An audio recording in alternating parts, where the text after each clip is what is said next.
Hello vous, j'espère que vous allez bien aujourd'hui. Je suis très heureuse de vous retrouver pour la suite d'Emma Bovary. On attaque la seconde partie du roman et je ne peux qu'espérer pour elle que ça aille de mieux en mieux. La semaine dernière, on a senti que, si on peut dire l'histoire d'amour entre Rodolphe et Emma battait déjà de l'aile. On va voir ce qu'il sera pour aujourd'hui. Reprenons donc les aventures de notre fifille avec le chapitre 11 de la partie 2. Il avait lu dernièrement l'éloge d'une nouvelle méthode pour la cure des pieds beaux. Et comme il était partisan du progrès, il conçut cette idée patriotique que Yonville, pour se mettre au niveau, devait avoir des opérations de stréphopodie. « Car, disait-il à Emma, que risque-t-on ? Examinez !» Et il énumérait sur ses doigts les avantages de la tentative. Succès presque certain. Soulagement et embellissement du malade. Célébrité vite acquise à l'opérateur. Pourquoi votre mari, par exemple, ne voudrait-il pas débarrasser ce pauvre Hippolyte du lion d'or ? Notez qu'il ne manquerait pas de raconter cette guérison à tous les voyageurs. Et puis... Homais baissait la voix et regardait autour de lui. Qui donc m'empêcherait d'envoyer au journal une petite note là-dessus ? Oh mon Dieu, un article circule, on en parle, cela finit par faire la boule de neige. Et qui sait ? Qui sait ? En effet, Bovary pouvait réussir. Rien n'affirmait à Emma qu'il ne fût pas habile, et quelle satisfaction pour elle que de l'avoir engagé à une démarche d'où sa réputation et sa fortune se trouveraient accrues. Elle ne demandait qu'à s'appuyer sur quelque chose de plus solide que l'amour.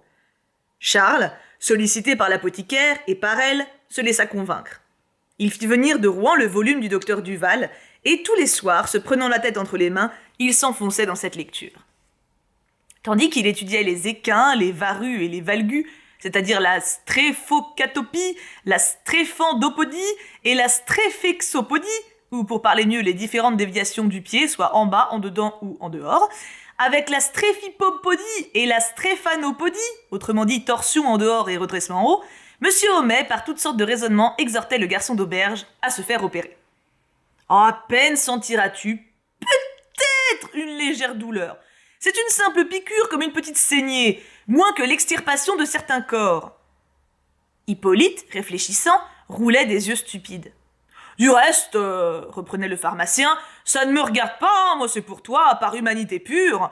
Je voudrais te voir, mon ami, débarrassé de ta hideuse claudication avec ce balancement de la région lombaire, qui, bien que tu prétendes, doit te nuire considérablement dans l'exercice de ton métier. Alors Homais lui représentait combien il se sentirait ensuite plus gaillard et plus ingambe, et même lui donnait à entendre qu'il s'en trouverait mieux pour plaire aux femmes. Et le valet d'écurie se prenait à sourire lourdement. Puis il l'attaquait par la vanité. « Oh, n'es-tu pas un homme, saprelotte ? Que serait-ce donc s'il t'avait valu servir, aller combattre sous les drapeaux ? Oh, Hippolyte !» Et Homais s'éloignait, déclarant qu'il ne comprenait pas cet entêtement, cet aveuglément à se refuser aux bienfaits de la science. Le malheureux céda, car ce fut comme une conjuration. Binet, qui ne se mêlait jamais des affaires d'autrui, Madame Lefrançois, Artémise, les voisins et jusqu'au maire, Monsieur Tuvache, tout le monde l'engagea, le sermonna, lui faisait honte. Mais ce qui acheva de le décider, c'est que ça ne lui coûterait rien. Bovary se chargeait même de fournir la machine pour l'opération. Emma avait eu l'idée de cette générosité et Charles y consentit, se disant au fond du cœur que sa femme était un ange. Avec les conseils du pharmacien, et en recommençant 3 fois, il fit donc construire par le menuisier, aidé du serrurier, une manière de boîte pesant 8 livres environ, et où le fer, le bois, la tôle, le cuir, les vis et les écrous ne se trouvaient point épargnés. Cependant, pour savoir quel tendon couper à Hippolyte, il fallait connaître d'abord quelle espèce de pied beau il avait. Il avait un pied faisant avec la jambe une ligne presque droite, ce qui ne l'empêchait pas d'être tourné en dedans, de sorte que c'était un équin mêlé d'un peu de varus, ou bien un léger varus fortement accusé d'équin, mais avec cet équin, large en effet comme un pied de cheval, à peau rugueuse, à tendons secs, à gros orteils, et où les ongles noirs figuraient les clous d'un fer. Le stréphopode, depuis le matin jusqu'à la nuit, galopait comme un cerf. On le voyait continuellement sur la place, sautiller tout autour des charrettes, en jetant ça en avant son support inégal. Il semblait même plus vigoureux de cette jambe-là que de l'autre. À force d'avoir servi, elle avait contracté comme des qualités morales de patience et d'énergie, et quand on lui donnait quelques gros ouvrages, il s'écorait dessus, préférablement. Or, puisque c'était un équin, il fallait couper le tendon d'Achille, quitte à s'en prendre plus tard au muscle tibia antérieur pour se débarrasser du varus. Car le médecin n'osait d'un seul coup risquer 2 opérations, et même il tremblait déjà dans la peur d'attaquer quelques régions importantes qu'il ne connaissait pas. Ni Ambroise Paré, appliquant pour la première fois depuis Cels, après 15 siècles d'intervalle, la ligature immédiate d'une arène, ni Dupuytren, allant ouvrir un abcès à travers une couche épaisse d'encéphale, ni Gensoul, quand il fit la première ablation de maxillaire supérieur, n'avait certes le cœur si palpitant, la main si frémissante, l'intellect aussi tendu que M. Bovary quand il approcha d'Hippolyte, son tétonome entre les doigts. Et comme dans les hôpitaux on voyait à côté sur une table un tas de charpies, des fils cirés, beaucoup de bandes, une pyramide de bandes, tout ce qu'il y avait de bandes chez l'apothicaire. C'était M. Homais qui avait organisé dès le matin tous ces préparatifs, autant pour éblouir la multitude que pour s'illusionner lui-même. Charles piqua la peau, on entendit un craquement sec, le tendon était coupé, l'opération était finie. Hippolyte n'en revenait pas de surprise. Il se penchait sur les mains de Bovary pour les couvrir de baisers. « Allons, calme-toi, disait l'apothicaire. Tu témoigneras plus tard ta reconnaissance envers ton bienfaiteur. » Et il descendit compter le résultat à 5 ou 6 curieux qui stationnaient dans la cour et qui s'imaginaient qu'Hippolyte allait reparaître marchand droit. Puis Charles, ayant bouclé son malade dans le moteur mécanique, s'en retourna chez lui où Emma, toute anxieuse, l'attendait sur la porte. Elle lui sauta au cou. Ils se mirent à table, il mangea beaucoup et même il voulut au dessert prendre une tasse de café. Débauche qu'il se permettait que le dimanche lorsqu'il y avait du monde. La soirée fut charmante, pleine de causeries, de rêves en commun. Ils parlèrent de leur fortune future, d'améliorations à introduire dans leur ménage. Ils voyaient sa considération s'étendant, son bien-être s'augmentant, sa femme l'aimant toujours. Et elle se trouvait heureuse de se rafraîchir dans un sentiment nouveau, plus sain, meilleur, enfin d'éprouver quelque tendresse pour ce pauvre garçon qui la chérissait. L'idée de Rodolphe, un moment, lui passait par la tête, mais ses yeux se reportèrent sur Charles. Elle remarqua même avec surprise qu'il n'avait point les dents vilaines. Ils étaient au lit lorsque M. Homais, malgré la cuisinière, entra tout à coup dans la chambre en tenant à la main une feuille de papier fraîche écrite. C'était la réclame qu'il destinait au fanal de Rouen, il la leur apportait à lire. « Lisez vous-même, dit Bovary. » Il lut. Malgré les préjugés qui recouvrent encore une partie de la face de l'Europe comme un réseau, la lumière cependant commence à pénétrer dans nos campagnes. C'est ainsi que mardi, notre petite cité d'Yonville s'est vue le théâtre d'une expérience chirurgicale qui est en même temps un acte de haute philanthropie. Monsieur Bovary, un de nos praticiens les plus distingués. Oh, c'est trop, disait Charles que l'émotion suffoquait. Mais non, pas du tout, commandons. À opérer d'un pied beau, je n'ai pas mis le terme scientifique parce que vous savez, dans un journal, tout le monde peut-être ne comprendrait pas, il faut que les masses... En effet, dit Bovary, continuez. Je reprends, dit le pharmacien. Monsieur Bovary, un de nos praticiens les plus distingués, a opéré d'un pied beau le nommé Hippolyte Tautain, garçon d'écurie depuis 25 ans à l'hôtel du Lion d'Or, tenu par Madame Veuve Lefrançois sur la place d'Armes. La nouveauté de la tentative et l'intérêt qui s'attachait au sujet avaient attiré un tel concours de population qu'il y avait véritablement encombrement au seuil de l'établissement. L'opération du reste s'est pratiquée comme par enchantement, et à peine si quelques gouttes de sang sont venues sur la peau, comme pour dire que le tendon rebelle venait enfin de céder sous les efforts de l'art. Le malade, chose étrange, nous l'affirmons de visu, n'accusa point de douleur. Son état jusqu'à présent ne laisse rien à désirer. Tout porte à croire que la convalescence sera courte, et qui sait même si, à la prochaine fête villageoise, nous ne verrons pas notre brave Hippolyte figurer dans des danses bachiques, au milieu d'un chœur de joyeux drills, et ainsi prouver à tous les yeux, par sa verve et ses entrechats, sa complète guérison. Honneur donc aux savants généreux, honneur à ces esprits infatigables qui consacrent leur veille à l'amélioration ou bien au soulagement de leur espèce. Honneur, 3 fois honneur. N'est-ce pas le cas de s'écrier que les aveugles verront, les sourds entendront et les boiteux marcheront ? Mais ce que le fanatisme autrefois promettait à ses élus, la science maintenant l'accomplit pour tous les hommes. Nous tiendrons nos lecteurs au courant des phases successives de cette cure si remarquable. Ce qui n'empêcha pas que, 5 jours après, la mère Lefrançois arriva tout effarée en s'écriant « Au secours, il se meurt! Oh, j'en perds la tête !» Charles se précipita vers le Lion d'Or, et le pharmacien qui l'aperçut passant sur la place sans chapeau abandonna la pharmacie. Il parut lui-même haletant, rouge, inquiet, et demandant à tous ceux qui montaient l'escalier « Qu'a donc notre intéressant stréphopode ?» Il se tordait, le stréphopode, dans des convulsions atroces, si bien que le moteur mécanique où était enfermée sa jambe frappait contre la muraille à la défoncer. Avec beaucoup de précautions pour ne pas déranger la position du membre, on retira donc la boîte. Et l'on vit un spectacle affreux. Les formes du pied disparaissaient dans une telle bouffissure que la peau tout entière semblait près de se rompre, et elle était couverte d'ecchymoses occasionnées par la fameuse machine. Hippolyte déjà s'était plaint d'en souffrir, on y avait pris garde. Il fallut reconnaître qu'il n'avait pas eu tort complètement, et on le laissa libre quelques heures. Mais à peine l'œdème eut-il un peu disparu que les 2 savants jugèrent à propos de rétablir le membre dans l'appareil, et en l'y serrant davantage pour accélérer les choses. Enfin, 3 jours après, Hippolyte n'y pouvant plus tenir, ils retirèrent encore une fois la mécanique tout en s'étonnant beaucoup du résultat qu'ils aperçurent. Une tuméfaction livide s'étendait sur la jambe, et avec des flictènes de place en place par où suintait un liquide noir. Cela prenait une tournure sérieuse. Hippolyte commençait à s'ennuyer, et la mère Lefrançois l'installa dans une petite salle, près de la cuisine, pour qu'il eût au moins quelques distractions. Mais le percepteur, qui tous les jours y dînait, se plaignit avec amertume d'un tel voisinage. Alors on transporta Hippolyte dans la salle de billard. Il était là, geignant sous ses grosses couvertures pâles, la barbe longue, les yeux caves, et de temps à autre tournant sa tête en sueur sur le sale oreiller où s'abattaient les mouches. Madame Bovary le venait voir. Elle lui apportait des linges pour ses cataplasmes et le consolait, l'encourageait. Du reste, il ne manquait pas de compagnie. Les jours de marché, surtout lorsque les paysans autour de lui poussaient les billes de billard, s'escrimaient avec les queues, fumaient, buvaient, chantaient, braillaient. « Comment vas-tu » disait-il en lui frappant sur l'épaule. « Ah bah t'es pas fier à ce qui paraît. Ah bah c'est ta faute, hein. Faudrait faire ceci, faire cela. » Et on lui racontait des histoires de gens qui avaient tous été guéris par d'autres remèdes que les siens. Puis, en manière de consolation, ils ajoutaient « Oh, mais c'est que tu t'écoutes trop, lève-toi donc. Tu te dorlotes comme un roi. N'importe, vieux farceur. Ah, tu sens pas bon, hein ?» La gangrène, en effet, montait de plus en plus. Bovary en était malade lui-même. Il venait à chaque heure, à tout moment. Hippolyte le regardait avec des yeux pleins d'épouvante et balbutiait en sanglotant. « Quand est-ce que je serai guéri ? Oh, sauvez-moi ! Que je suis malheureux, que je suis malheureux !» Et le médecin s'en allait toujours en lui recommandant la diète. « Oh, ne l'écoute point, mon garçon !» reprenait la mère Lefrançois. « Ils t'ont déjà bien assez martyrisé. Tu vas t'affaiblir encore, tiens, avale !» Et elle lui présentait quelques bons bouillons, quelques tranches de gigot, quelques morceaux de lard, et parfois des petits verres d'eau de vie qu'il n'avait pas le courage de porter à ses lèvres. L'abbé Bournisien, apprenant qu'il empirait, fit demander à le voir. Il commença par le plaindre de son mal tout en déclarant qu'il fallait s'en réjouir, puisque c'était la volonté du Seigneur, et profiter vite de l'occasion pour se réconcilier avec le ciel. « Car, disait l'ecclésiastique d'un ton paterne, tu négligeais un peu tes devoirs, on te voyait rarement à l'office divin. Combien y a-t-il d'années que tu ne t'es approché de la Sainte Table ?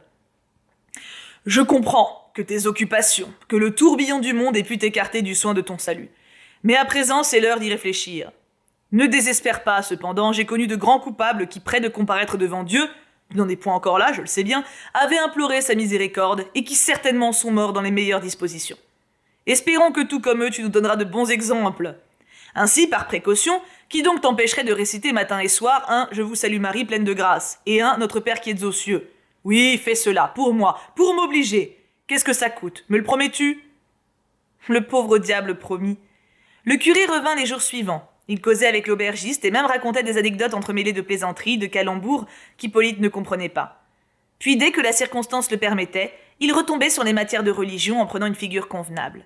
Son zèle parut réussir, car bientôt le stréphopode témoigna l'envie d'aller en pèlerinage à Bon Secours s'il se guérissait. À quoi M. Bournisien répondit qu'il ne voyait pas d'inconvénient, 2 précautions valaient mieux qu'une, on ne risquait rien. L'apothicaire s'indigna contre ce qu'il appelait les manœuvres du prêtre.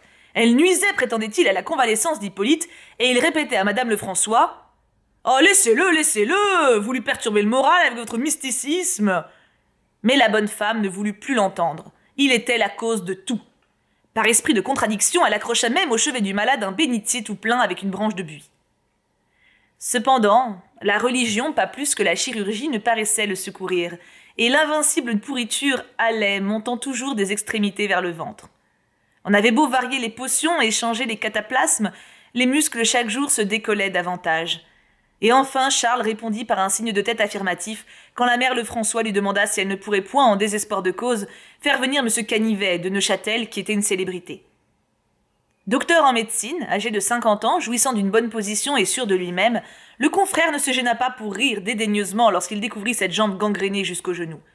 Puis, ayant déclaré net qu'il le fallait amputer, il s'en alla chez le pharmacien déblatérer contre les ânes qui avaient pu réduire un malheureux homme en un tel état.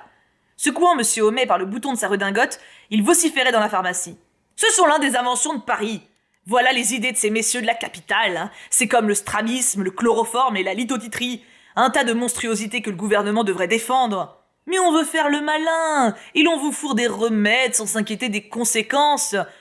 Nous ne sommes pas si forts que cela, nous autres. Nous ne sommes pas des savants, des mirliflores, des jolis cœurs. Nous sommes des praticiens, des guérisseurs. Et nous n'imaginerions pas d'opérer quelqu'un qui se porte à merveille. Redresser des pieds beaux? Est-ce qu'on peut redresser les pieds beaux? C'est comme si l'on voulait, par exemple, rendre droit à un bossu. Homais souffrait en écoutant ce discours, et il dissimulait son malaise sous un sourire de courtisan ayant besoin de ménager M. Canivet dont les ordonnances quelquefois arrivaient jusqu'à Yonville.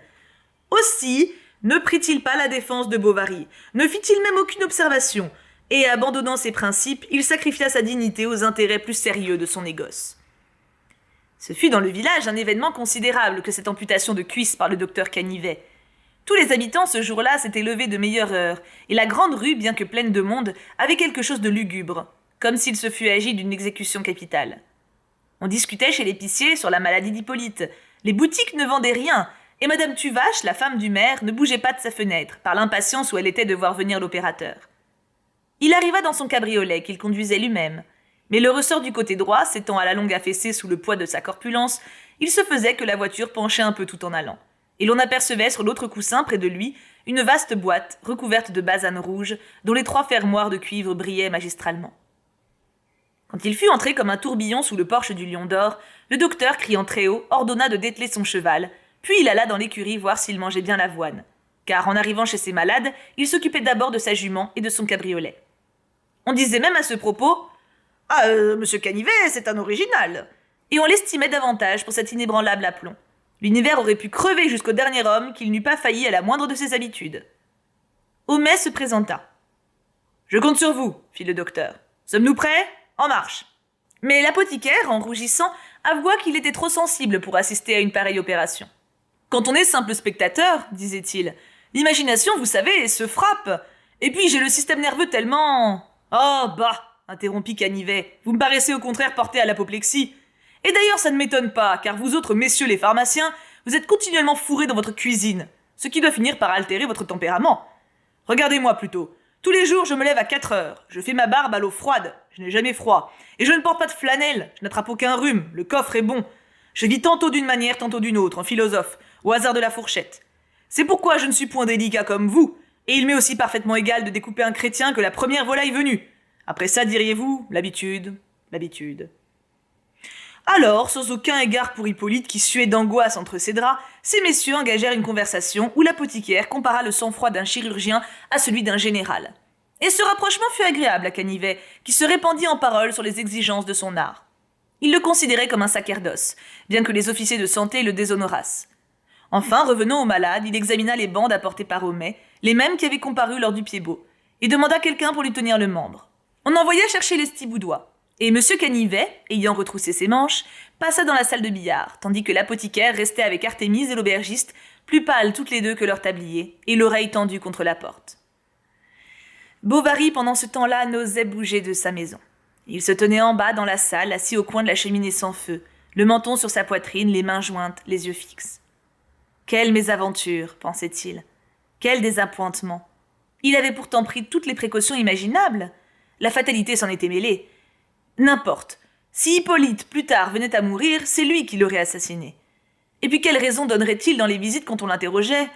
Peut-être cependant s'était-il trompé en quelque chose? Il cherchait et ne trouvait pas. Mais les plus fameux chirurgiens se trompaient bien. Voilà ce qu'on ne voudrait jamais croire. On allait rire au contraire, clabauder. Cela se répandrait jusqu'à Forges, jusqu'à Neuchâtel, jusqu'à Rouen, partout. Qui sait si des confrères n'écriraient pas contre lui? Une polémique s'ensuivrait, il faudrait répondre dans les journaux. Hippolyte même pouvait lui faire un procès. Il se voyait déshonoré, ruiné, perdu. Et son imagination, assaillie par une multitude d'hypothèses, ballottée au milieu d'elle comme un tonneau vide emporté à la mer et qui roule sur les flots. Emma, en face de lui, le regardait. Elle ne partageait pas son humiliation, elle en éprouvait une autre. C'était de s'être imaginé qu'un pareil homme pût valoir quelque chose. Comme si 20 fois déjà elle n'avait pas suffisamment aperçu sa médiocrité. Charles se promenait de long en large dans la chambre. Ses bottes craquaient sur le parquet. « Assieds-toi, dit-elle. Tu m'agaces !» Il se rassit. Comment donc avait-elle fait, elle qui était si intelligente, pour se méprendre encore une fois? Du reste, par quelle déplorable manie avoir ainsi abîmé son existence en sacrifice continuel? Elle se rappela tous ses instincts de luxe, toutes les privations de son âme, les bassesses du mariage, du ménage, ses rêves tombant dans la boue comme des hirondelles blessées, tout ce qu'elle avait désiré, tout ce qu'elle s'était refusé, tout ce qu'elle aurait pu avoir, et pourquoi? Pourquoi? Au milieu du silence qui emplissait le village, un cri déchirant traversa l'air. Bovary devint pâle à s'évanouir. Elle fronça les sourcils d'un geste nerveux, puis continua. C'était pour lui cependant, pour cet être, pour cet homme, qui ne comprenait rien, qui ne sentait rien, car il était là, tout tranquillement, et sans même se douter que le ridicule de son nom allait désormais la salir comme lui. Elle avait fait des efforts pour l'aimer, et elle s'était repentie en pleurant d'avoir cédé à un autre. « Mais c'était peut-être un valgus !» exclama soudain Bovary qui méditait. Au choc imprévu de cette phrase tombant sur sa pensée comme une balle de plomb dans un plat d'argent, Emma, tressaillant, leva la tête pour deviner ce qu'il voulait dire. Et ils se regardèrent silencieusement, presque ébahis de se voir, tant ils étaient par leur conscience éloignés l'un de l'autre. Charles la considérait avec le regard trouble d'un homme ivre, tout en écoutant immobile les derniers cris de l'amputé qui se suivaient en modulation traînante, coupés de saccades aiguës, comme le hurlement lointain de quelque bête qu'on égorge. Emma mordait ses lèvres blêmes, et roulant entre ses doigts un des brins du polypier qu'elle avait cassé, elle fixait sur Charles la pointe ardente de ses prunelles, comme deux flèches de feu prêtes à partir. Tout en lui l'irritait maintenant. Sa figure, son costume, ce qu'il ne disait pas, sa personne entière, son existence enfin. Elle se repentait comme d'un crime de sa vertu passée, et ce qui en restait encore s'écroulait sous les coups furieux de son orgueil. Elle se délectait dans toutes les ironies mauvaises de l'adultère triomphant. Le souvenir de son amant revenait à elle avec des attractions vertigineuses. Elle y jetait son âme, emportée vers cette image par un enthousiasme nouveau. Et Charles lui semblait aussi détaché de sa vie, aussi absent pour toujours, aussi impossible et anéanti que s'il allait mourir et qu'il lui agonisait sous ses yeux. Il se fit un bruit de pas sur le trottoir. Charles regarda, et à travers la jalousie baissée, il aperçut au bord des halles, en plein soleil, le docteur Canivet qui s'essuyait le front avec son foulard. Homais, derrière lui, portait à la main une grande boîte rouge, et ils se dirigeaient tous les deux du côté de la pharmacie. Alors, par tendresse subite et découragement, Charles se tourna vers sa femme en lui disant « Embrasse-moi donc, ma bonne !»« Laisse-moi !» fit-elle, toute rouge de colère. « Qu'as-tu ? Qu'as-tu » répétait-il stupéfait. « Mais calme-toi, reprends-toi. Oh, tu sais bien que je t'aime, viens !»« Assez !» s'écria-t-elle d'un air terrible. Et s'échappant de la salle, Emma ferma la porte si fort que le baromètre bondit de la muraille et s'écrasa par terre. Charles s'affaissa dans son fauteuil, bouleversé, cherchant ce qu'elle pouvait avoir, imaginant une maladie nerveuse, pleurant et sentant vaguement circuler autour de lui quelque chose de funeste et d'incompréhensible. Quand Rodolphe, le soir, arriva dans le jardin, il trouva sa maîtresse qui l'attendait au bas du perron sur la première marche. Ils s'étreignirent et toute leur rancune se fondit comme une neige sous la chaleur de ce baiser. Waouh, fin du chapitre. Waouh. Pauvre Charles, pauvre Charles, qui se retrouve poussé dans une situation qu'il ne voulait pas de base et dédaigné pour ça par la suite. Ah là là, et pauvre gamin, le pauvre, j'allais dire garde champêtre, le pauvre palefrenier qui se retrouve amputé. Ah là là, c'est ouf quand même. Il fait peine, Charles, hein. Vraiment, il fait peine. Après, voilà, Emma, de toute façon, est déjà dans un tel état de détresse mentale que là, ça l'achève, mais... Enfin, de solitude, plutôt. Un deuxième petit chapitre. On va pas s'arrêter sur de si bonnes émotions, voyons. Chapitre 12. Ils recommencèrent à s'aimer.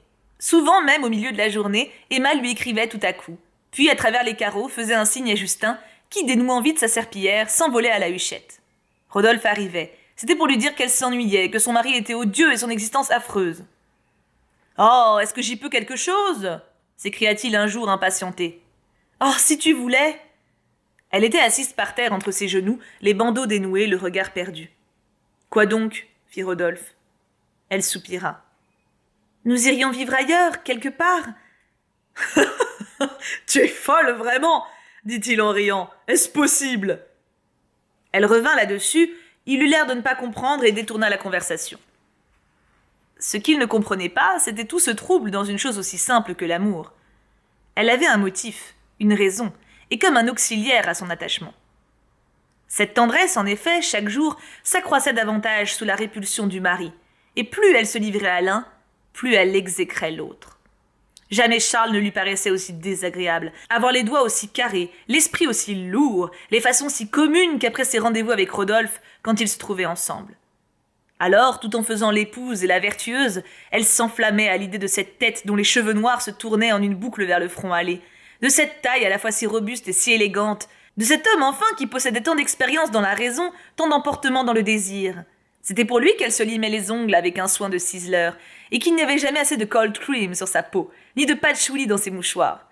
Elle se chargeait de bracelets, de bagues, de colliers. Quand il devait venir, elle emplissait de roses ses 2 grands vases de verre bleu, et disposait son appartement et sa personne comme une courtisane qui attend un prince.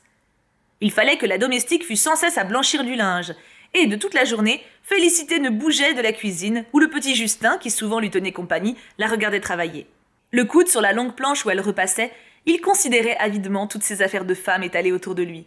Les jupons de basin, les fichus, les collerettes et les pantalons à coulisses, vastes de hanches et qui se rétrécissaient par le bas. « À quoi cela sert-il » demandait le jeune garçon en passant sa main sur la crinoline ou les agrafes.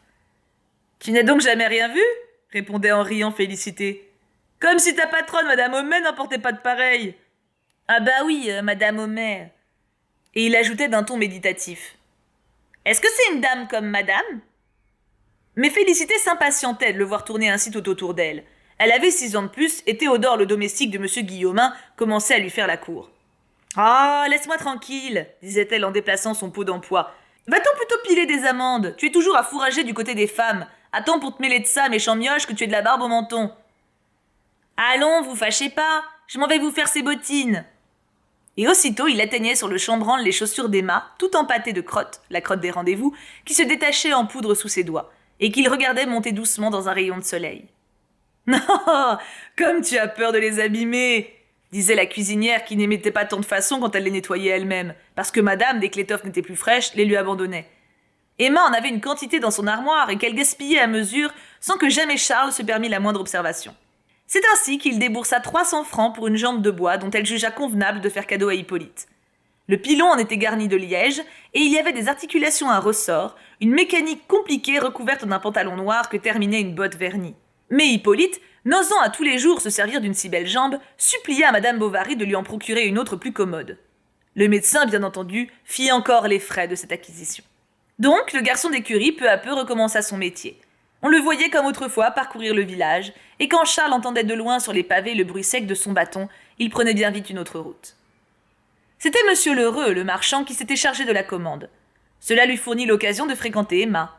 Il causait avec elle des nouveaux déballages de Paris, de 1000 curiosités féminines, se montrait fort complaisant et jamais ne réclamait d'argent. Emma s'abandonnait à cette facilité de satisfaire tous ses caprices. Ainsi, elle voulut avoir, pour la donner à Rodolphe, une fort belle cravache qui se trouvait à Rouen dans un magasin de parapluies. Monsieur Lheureux, la semaine d'après, la lui posa sur la table. Mais le lendemain, il se présenta chez elle avec une facture de 270 francs, sans compter les centimes. Emma fut très embarrassée. Tous les tiroirs du secrétaire étaient vides. On devait plus de 15 jours à l'Estiboudois, 2 trimestres à la servante, quantité d'autres choses encore, et Bovary attendait impatiemment l'envoi de M. de Roseray, qui avait coutume chaque année de le payer vers la Saint-Pierre. Elle réussit d'abord à éconduire l'heureux. Enfin, il perdit patience. On le poursuivait, ses capitaux étaient absents, et s'il ne rentrait dans quelques-uns, il serait forcé de lui reprendre toutes les marchandises qu'elle avait. « Eh, reprenez-les » dit Emma. « Oh, c'est pour rire » répliqua-t-il. « Seulement, je ne regrette que la cravache. Ma foi, je la redemanderai à monsieur. »« Non, non » fit-elle. « Ah ah, je la tiens » pensa l'heureux. Et, sûr de sa découverte, il sortit en répétant à demi-voix et avec son petit sifflement habituel. « Soit, soit, nous verrons, nous verrons. » Elle rêvait comment se tirer de là, quand la cuisinière, entrant, déposa sur la cheminée un petit rouleau de papier bleu, de la part de M. de Roseray. Emma sauta dessus, l'ouvrit, il y avait 15 Napoléons. C'était le compte. Elle entendit Charles dans l'escalier, elle jeta l'or au fond de son tiroir et prit la clé. 3 jours après, l'heureux reparut. « J'ai un arrangement à vous proposer, dit-il. Si au lieu de la somme convenue, vous vouliez prendre, la voilà, fit-elle en lui plaçant dans la main 14 Napoléons. Le marchand fut stupéfait. Alors, pour dissimuler son désappointement, il se répandit en excuses et en offres de service qu'Emma refusa toutes. Puis elle resta quelques minutes palpant dans la poche de son tablier les 2 pièces de 100 sous qu'il lui avait rendues. Elle se promettait d'économiser afin de rendre plus tard. « Ah bah » songea-t-elle. Charles n'y pensera plus. Outre la cravache à pommeau de vermeil, Rodolphe avait reçu un cachet avec cette devise « Amor nel cor ». De plus, une écharpe pour se faire un cache-nez et enfin un porte-cigare tout pareil à celui du vicomte que Charles avait autrefois ramassé sur la route et qu'Emma conservait. Cependant, ses cadeaux l'humiliaient. Il en refusa plusieurs, elle insista, et Rodolphe finit par obéir, la trouvant tyrannique et trop envahissante. Puis elle avait d'étranges idées. « Quand minuit sonnera, disait-elle, tu penseras à moi ?» Et s'il avouait n'y avoir point songé, c'étaient des reproches en abondance et qui se terminaient toujours par l'éternel mot.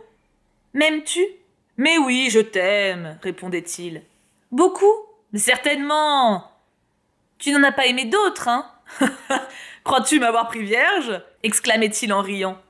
Emma pleurait et il s'efforçait de la consoler, enjolivant de calembours ses protestations.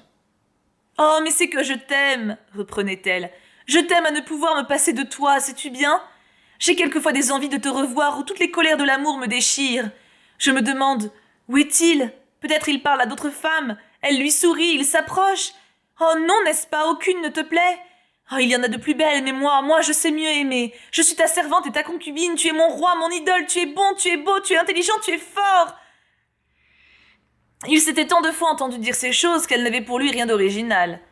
Emma ressemblait à toutes les maîtresses, et le charme de la nouveauté, peu à peu tombant comme un vêtement, laissait voir à nu l'éternelle monotonie de la passion qui a toujours les mêmes formes et le même langage.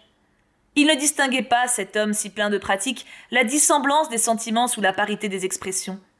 Parce que des lèvres libertines ou vénales lui avaient murmuré des phrases pareilles, il ne croyait que faiblement à la candeur de celle-là. On en devait rabattre, pensait-il, les discours exagérés cachant les affections médiocres. Comme si la plénitude de l'âme ne débordait pas quelquefois par les métaphores les plus vides, puisque personne jamais ne peut donner l'exacte mesure de ses besoins, ni de ses conceptions, ni de ses douleurs, et que la parole humaine est comme un chaudron fêlé où nous battons des mélodies à faire danser les ours, quand on voudrait attendrir les étoiles. Mais avec cette supériorité de critique appartenant à celui qui, dans n'importe quel engagement, se tient en arrière, Rodolphe aperçut en cet amour d'autres jouissances à exploiter. Il jugea toute pudeur incommode. Il la traita sans façon. Il en fit quelque chose de souple et de corrompu. C'était une sorte d'attachement idiot, plein d'admiration pour lui et de volupté pour elle, une béatitude qui l'engourdissait, et son âme s'enfonçait en cette ivresse et s'y noyait, ratatinée comme le duc de Clarence dans son tonneau de Malvoisie. Par l'effet seul de ses habitudes amoureuses, Madame Bovary changea d'allure. Ses regards devinrent plus hardis, ses discours plus libres. Elle eut même l'inconvenance de se promener avec M. Rodolphe, une cigarette à la bouche, comme pour narguer le monde. Enfin, ceux qui doutaient encore ne doutèrent plus, quand on la vit un jour descendre de l'hirondelle, la taille serrée dans un gilet à la façon d'un homme. Et Madame Bovary mère, qui après une épouvantable scène avec son mari était venue se réfugier chez son fils, ne fut pas la bourgeoise la moins scandalisée. Bien d'autres choses lui déplurent. D'abord, Charles n'avait point écouté ses conseils pour l'interdiction des romans. Puis le genre de la maison lui déplaisait. Elle se permit des observations et l'on se fâcha, une fois surtout à propos de Félicité. Madame Bovary mère, la veille au soir, en traversant le corridor, l'avait surprise dans la compagnie d'un homme à collier brun d'environ 40 ans et qui, au bruit de ses pas, s'était vite échappé de la cuisine. Alors Emma se prit à rire, mais la bonne dame s'emporta, déclarant qu'à moins de se moquer des mœurs, on devait surveiller celles des domestiques. « De quel monde êtes-vous » dit la bru avec un regard tellement impertinent que Madame Bovary lui demanda si elle ne défendait point sa propre cause. « Sortez » fit la jeune femme se levant d'un bond. « Emma, maman » s'écriait Charles pour les rapatrier. Mais elles s'étaient enfuies toutes les deux dans leurs exaspérations. Emma trépignait en répétant « Oh, quel savoir-vivre, quelle paysanne !» Il courut à sa mère. Elle était hors des gonds, elle balbutiait. « C'est une insolente, une évaporée, pire peut-être !» Et elle voulait partir immédiatement si l'autre ne venait pas lui faire des excuses. Charles retourna donc vers sa femme et la conjura de céder. Il se mit à genoux. Elle finit par répondre « Soit, j'y vais. » En effet, elle tendit la main à sa belle-mère avec une dignité de marquise en lui disant « Excusez-moi, madame. » Puis remontée chez elle, Emma se jeta tout à plat ventre sur son lit et elle y pleura comme un enfant, la tête enfoncée dans l'oreiller. Ils étaient convenus, elle et Rodolphe, qu'en cas d'événement extraordinaire, elle attacherait à la persienne un petit chiffon de papier blanc, afin que, si par hasard il se trouvait à Yonville, il accourût dans la ruelle derrière la maison. Emma fit le signal. Elle attendait depuis 3/4 d'heure, quand tout à coup elle aperçut Rodolphe au coin des halles. Elle fut tentée d'ouvrir la fenêtre, de l'appeler, mais déjà il avait disparu. Elle retomba désespérée. Bientôt pourtant il lui sembla que l'on marchait sur le trottoir. C'était lui sans doute. Elle descendit l'escalier, traversa la cour. Il était là, dehors. Elle se jeta dans ses bras. « Prends donc garde, dit-il. »« Oh, si tu savais !» reprit-elle. Et elle se mit à lui raconter tout, à la hâte, sans suite, exagérant les faits, en inventant plusieurs, et prodiguant les parenthèses si abondamment qu'il n'y comprenait rien. « Allons, mon pauvre ange, du courage, console-toi, patience. » « Mais voilà 4 ans que je patiente et que je souffre. Un amour comme le nôtre devrait s'avouer à la face du ciel. Ils sont à me torturer, je n'y tiens plus, sauve-moi !» Elle se serrait contre Rodolphe. Ses yeux pleins de larmes étincelaient comme des flammes sous l'onde. Sa gorge haletait à coups rapides. Jamais il ne l'avait tant aimée. Si bien qu'il en perdit la tête et qu'il lui dit « Que faut-il faire ? Que veux-tu ?»« Emmène-moi » s'écriait-elle. « Enlève-moi, oh, je t'en supplie !» Et elle se précipita sur sa bouche comme pour y saisir le consentement inattendu qui s'en exhalait dans un baiser. « Mais, reprit Rodolphe, quoi donc ? Et ta fille ?» Elle réfléchit quelques minutes puis répondit « Nous la prendrons, tant pis !»« Quelle femme !» se dit-il en la regardant s'éloigner, car elle venait de s'échapper dans le jardin, on l'appelait. La mère Bovary, les jours suivants, fut très étonnée de la métamorphose de sa bru. En effet, Emma se montra plus docile, et même poussa la déférence jusqu'à lui demander une recette pour faire mariner des cornichons. Était-ce afin de les mieux duper l'un et l'autre ? Ou bien voulait-elle, par une sorte de stoïcisme voluptueux, sentir plus profondément l'amertume des choses qu'elle allait abandonner ? Mais elle n'y prenait garde, au contraire. Elle vivait comme perdue dans la dégustation anticipée de son bonheur prochain. C'était avec Rodolphe un éternel sujet de causerie. Elle s'appuyait sur son épaule, elle murmurait « Hein ? Quand nous serons dans la malle-poste, y songes-tu ? Est-ce possible ? Il me semble qu'au moment où je sentirai la voiture s'élancer, ce sera comme si nous montions en ballon, comme si nous partions vers les nuages. Sais-tu que je compte les jours ? Et toi ? » Jamais Madame Bovary ne fut aussi belle qu'à cette époque. Elle avait cette indéfinissable beauté qui résulte de la joie, de l'enthousiasme, du succès, et qui n'est que l'harmonie du tempérament avec les circonstances. Ses convoitises, ses chagrins, l'expérience du plaisir et ses illusions, toujours jeunes comme font aux fleurs le fumier, la pluie, les vents et le soleil, l'avaient par gradation développée, et elle s'épanouissait enfin dans la plénitude de sa nature. Ses paupières semblaient taillées tout exprès pour ses longs regards amoureux où la prunelle se perdait, tandis qu'un souffle fort écartait ses narines minces et relevait le coin charnu de ses lèvres qu'ombrageait à la lumière un peu de duvet noir. On eût dit qu'un artiste habile en corruption avait disposé sur sa nuque la torsade de ses cheveux. Il s'enroulait en une masse lourde, négligemment, et selon les hasards de l'adultère qui les dénouait tous les jours. Sa voix, maintenant, prenait des inflexions plus molles, sa taille aussi. Quelque chose de subtil qui vous pénétrait se dégageait même des draperies de sa robe et de la cambrure de son pied. Charles, comme au premier temps de son mariage, la trouvait délicieuse et tout irrésistible. Quand il rentrait au milieu de la nuit, il n'osait pas la réveiller. La veilleuse de porcelaine arrondissait au plafond une clarté tremblante, et les rideaux fermés du petit berceau faisaient comme une hutte blanche qui se bombait dans l'ombre au bord du lit. Charles les regardait. Il croyait entendre l'haleine légère de son enfant. Elle allait grandir maintenant. Chaque saison, vite, amènerait un progrès. Il la voyait déjà revenant de l'école à la tombée du jour, toute rieuse avec sa brassière tachée d'encre et portant au bras son panier. Puis il faudrait la mettre en pension. Cela coûterait beaucoup, comment faire ? Alors il réfléchissait. Il pensait à louer une petite ferme aux environs et qu'il surveillerait lui-même tous les matins en allant voir ses malades. Il en économiserait le revenu, il le placerait à la caisse d'épargne. Ensuite, il achèterait des actions quelque part, n'importe où. D'ailleurs, la clientèle augmenterait, il y comptait, car il voulait que Berthe fût bien élevée, qu'elle eût des talents, qu'elle apprit le piano. Oh, qu'elle serait jolie, plus tard à 15 ans, quand, ressemblant à sa mère, elle porterait comme elle dans l'été de grands chapeaux de paille. On les prendrait de loin pour 2 sœurs. Il se la figurait travaillant le soir auprès d'eux sous la lumière de la lampe. Elle lui broderait des pantoufles, elle s'occuperait du ménage, elle emplirait toute la maison de sa gentillesse et de sa gaieté. Enfin, il songerait à son établissement. On lui trouverait quelques braves garçons ayant un état solide. Il la rendrait heureuse. Cela durerait toujours. Emma ne dormait pas. Elle faisait semblant d'être endormie. Et tandis qu'il s'assoupissait à ses côtés, elle se réveillait en d'autres rêves. Au galop de 4 chevaux, elle était emportée depuis 8 jours vers un pays nouveau, d'où il ne reviendrait plus. Ils allaient, les bras enlacés, sans parler. Souvent, du haut d'une montagne, ils apercevaient tout à coup quelques cités splendides avec des dômes, des ponts, des navires, des forêts de citronniers et des cathédrales de marbre blanc dont les clochers aigus portaient des nids de cigognes. On marchait au pas à cause de grandes dalles et il y avait par terre des bouquets de fleurs que vous offraient des femmes habillées en corsets rouges. On entendait sonner des cloches, hennir les mulets avec le murmure des guitares et le bruit des fontaines dont la vapeur s'envolant rafraîchissait des tas de fruits, disposés en pyramide au pied des statues pâles qui souriaient sous les jets d'eau. Et puis ils arrivaient un soir dans un village de pêcheurs où des filets bruns séchaient au vent le long de la falaise et des cabanes. C'est là qu'ils s'arrêteraient pour vivre. Ils habiteraient une maison basse à toit plat, ombragée d'un palmier au fond d'un golfe au bord de la mer. Ils se promèneraient en gondole, ils se balanceraient en hamac, et leur existence serait facile et large comme leurs vêtements de soie, toute chaude et étoilée comme les nuits douces qu'ils contemplaient. Cependant, sur l'immensité de cet avenir qu'elle se faisait apparaître, rien de particulier ne surgissait. Les jours tous magnifiques se ressemblaient comme des flots, et cela se balançait à l'horizon, infini, harmonieux, bleuâtre et couvert de soleil.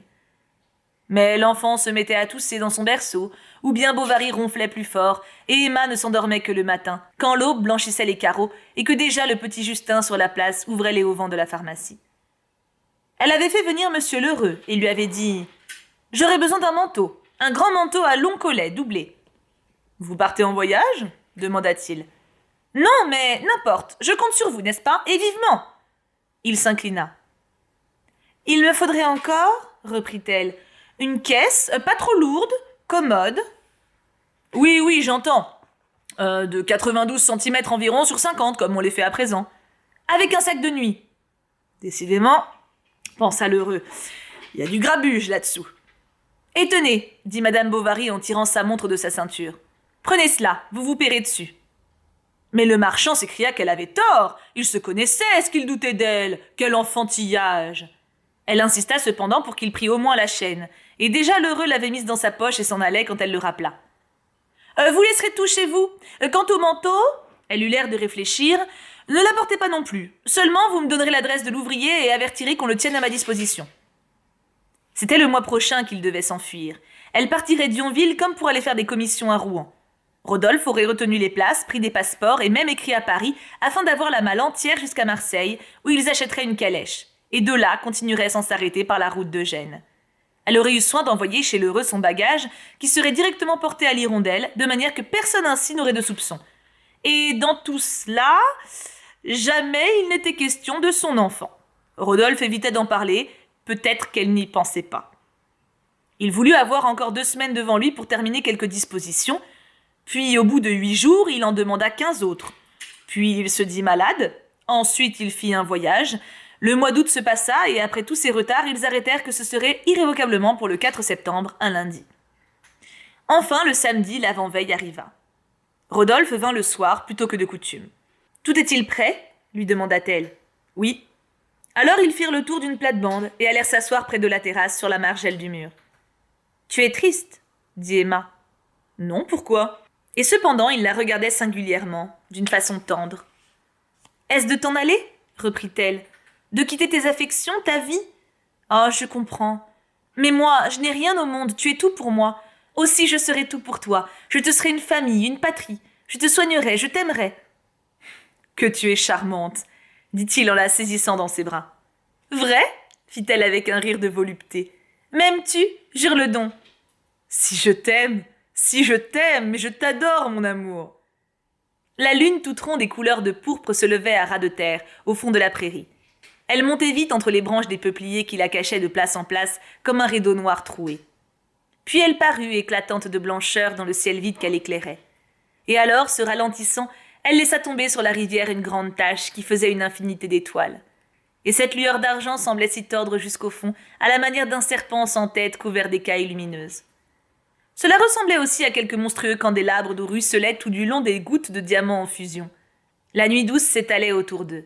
Des nappes d'ombre remplissaient les feuillages. Emma, les yeux à demi clos, aspirait avec de grands soupirs le vent frais qui soufflait. Ils ne se parlaient pas, trop perdus qu'ils étaient dans l'envahissement de leur rêverie.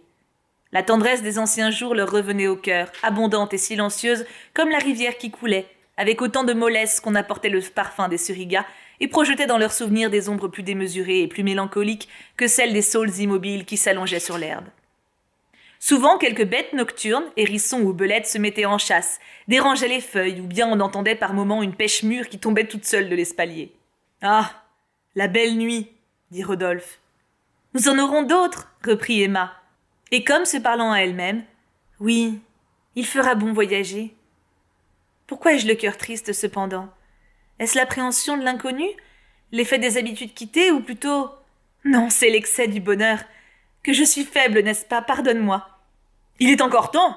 s'écria-t-il. « Réfléchis, tu t'en repentiras peut-être. »« Jamais !» fit-elle impétueusement. Et en se rapprochant de lui. « Quel malheur donc peut-il me survenir? Il n'y a pas de désert, pas de précipice, ni d'océan que je ne traverserai avec toi.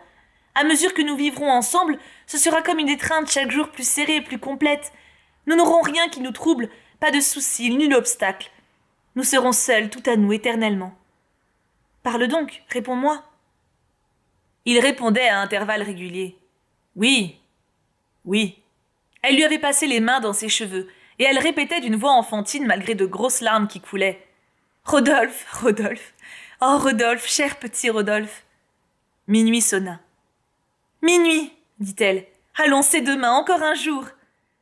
Il se leva pour partir, et comme si ce geste qu'il faisait eût été le signal de leur fuite, Emma tout à coup prenant un air gai. Tu as les passeports? Oui. Tu n'oublies rien? Non. Tu en es sûr? Certainement. C'est à l'hôtel de Provence, n'est-ce pas, que tu m'attendras, à midi? Il fit un signe de tête. À demain donc, dit Emma dans une dernière caresse. Et elle le regarda s'éloigner. Il ne se détournait pas. Elle courut après lui et se penchant au bord de l'eau entre des broussailles. À demain! S'écria-t-elle. Il était déjà de l'autre côté de la rivière et marchait vite dans la prairie. Au bout de quelques minutes, Rodolphe s'arrêta, et quand il la vit avec son vêtement blanc peu à peu s'évanouir dans l'ombre comme un fantôme, il fut pris d'un tel battement de cœur qu'il s'appuya contre un arbre pour ne pas tomber. « Quel imbécile je suis !» fit-il en jurant épouvantablement. « N'importe, c'était une jolie maîtresse. » Et aussitôt, la beauté d'Emma avec tous les plaisirs de cet amour lui réapparurent. D'abord il s'attendrit, puis il se révolta contre elle. « Car enfin, exclamait-il en gesticulant, je ne peux pas m'expatrier et avoir la charge d'une enfant. » Il se disait ces choses pour s'affermir davantage. Et d'ailleurs, les embarras, la dépense... Ah non, non, 1000 fois non, cela eût été trop bête. Et c'est la fin du chapitre. Je n'oublie pas du coup, nous sommes à la page 236. J'avais oublié la semaine dernière, pardon. Waouh. Du coup, je suppose que le chapitre suivant, on assistera au désespoir d'Emma qui va se rendre compte que Rodolphe ne vient pas. On affrontera ça ensemble. Je suis à fond dedans, je trouve l'histoire vraiment très prenante et Emma me touche beaucoup, même si je ressens toujours cette impatience et cette colère à son égard parce qu'elle se rend pas compte que ce qu'elle cherche, elle l'a déjà en partie. Je vous laisse là, je vous fais 1000 bisous, bonne chance pour la semaine prochaine et j'espère que cette lecture vous a été agréable. N'hésitez pas à me partager vos ressentis en commentaire. Mouah, bisous tout plein.